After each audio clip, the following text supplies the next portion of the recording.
umbhalo. Lo unyaka wamalangabi, lo unyaka womlilo. Khulumani iqiniso nenzeni ngoba yonke into iyasha. Bizani icishamlilo nanti kusasa lentsha lishiswa yidakamizwa.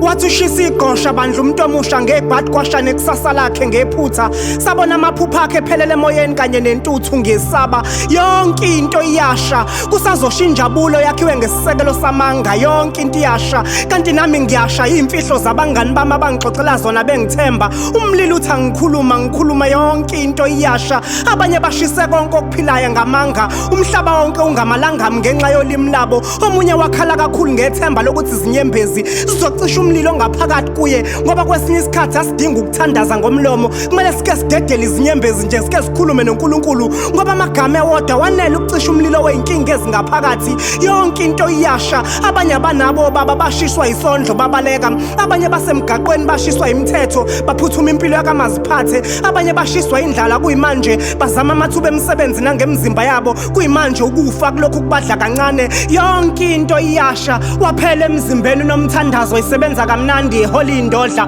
kanti umlilo uyamangalela uthi akakhuluma ukuthi wangena kanjani kamasipala. Yonke into iyasha Nkosi yami yasha ingoma emsakazweni. Namhlanje senza umlando ngaxeka nje uthi umlando wani manje lokukhulunywa ngawo ngabuye ngacabanga hleze umlando wabantu abasha bangasebenzi ngoba kuyaqala ukuba nabantu abasha bangaka abafundile abangasebenzi. Isimanga Nkosi yami nosizi seliqopha umlando ngathi ngoba amanye umlilo subona ngamehlo nyama omunye ushaka moya. Yonke into iyasha. Ngisizeni shisa nansi inhliziyo yami yangihlupha angisalala ebusuku mangibona abangani bami bephumelela mina yami impilo imengidawonye. Ngiyasha mina Nkosi ngitheleni ngamanzi okanye ningiphuzisa amanzi abandayo hleze kucisha umona ngaphakathi kumina. Ngiyasha lo unyaka wamalangabi, lo unyaka womlilo. Khulumani iqiniso nenzeni ngoba yonke into iyasha. Abasemathandweni bafuna ukuphumela ngaphandle kuyashisa ngaphakathi. Abangaphandle bashiswa inkanuko bafisa ukungena ngaphakathi. Abasakuthanda ukuphila bodwana. Abasebenzayo bafisa ngisho ukuye kumsebenzi. Kuyashisa emahhovisi kuyaxatshana kuyahletshwana kuyathakathwana kubanjwe ikhundla.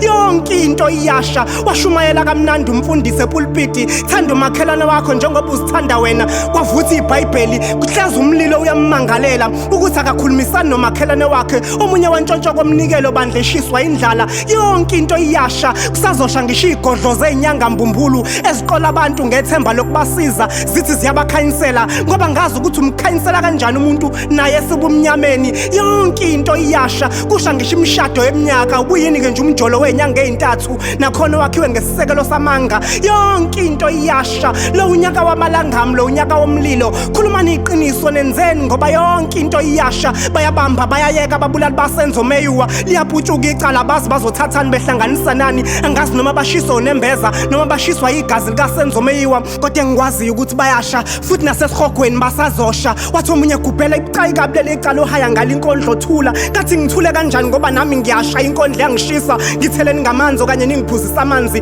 nami ngiyasha ngaphakathi. Abanye bashiswa imfebo, abanye bashiswa amanga, abanye bashiswa umjolo, abanye bashiswa imali, abanye bashiswa ubuxoki. Yonke into iyasha. Abanye bashiswa nawo cream Nkosi yami. Yonke into iyasha. Kwipolitiki kuyasha, isendlunkulu kuyasha, nasemasontweni kuyasha kanti nami ngiyasha. Ngitheleni ngamanzi okanye ningiphuzisa amanzi abandayo hleze kucisha umona ngaphakathi. Yonke into iyasha. Lo unyaka wamalangabi, lo unyaka womlilo. Khulumani iqiniso nenzeni ngoba yonke into iyasha. Ngazi wena ushiswa yini. Nanku umbhalo ngoGubhela chapter 1 verse 1.